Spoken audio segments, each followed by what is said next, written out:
ស្លាត់របស់យើងនៅក្នុងផ្ទះសំណាញ់លេខ10យើងនឹងដល់ថ្ងៃប្រមូលនៅចុងសប្តាហ៍នេះគឺនៅក្នុងថ្ងៃសៅរ៍ឬមួយក៏អាទិត្យនឹងឯងបងដែលយើងត្រូវប្រមូលវគ្គនេះពេញចិត្តណាស់បងវគ្គនេះគឺស្លាត់របស់យើងគឺស្មើល្អបង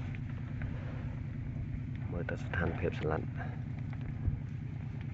គឺការខូចខាតវាតិចតួចខ្ទង់ក្នុង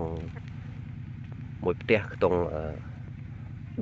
អីទៅក្នុងមួយផ្ទះសំណាញ់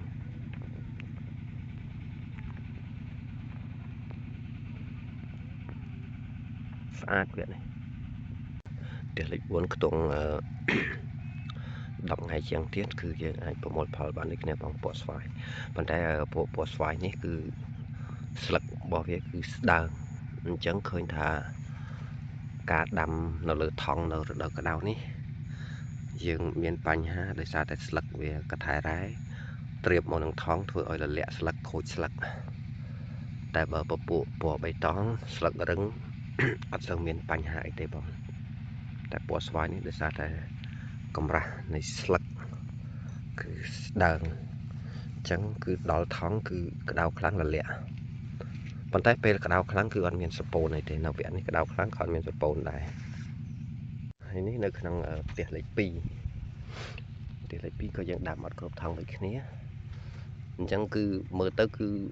អត់មានបាត់ដៅទេបងគឺនៅគ្រប់ដៅទាំងអស់ហើយនៅក្នុងផ្ទះនេះយើងដាំបានអាយុ13-14 ថ្ងៃទេបងអញ្ចឹងឃើញថាការលូតលាស់គឺល្អហើយស្មើគ្នាស្អាតទេបងនេះនៅក្នុងផ្ទះលេខ3បងយើងដាំបានមួយសប្តាហ៍ហើយអានេះយើងដាំអត់គ្រប់ថង់ទេឃើញថាខ្ញុំដើរឆែកមើលនៅក្នុងតាមរោងទាំងអស់គឺអត់មានការខូចខាតឬមួយក៏ងាប់អីទេបងដោយសារតែក្តៅយ៉ាងម៉េចក៏ដូចថាវាអត់ប៉ះទៅនៅលើថង់អញ្ចឹងធ្វើឲ្យវាអត់រលាកស្លឹកអត់ងាប់អត់អីទេបង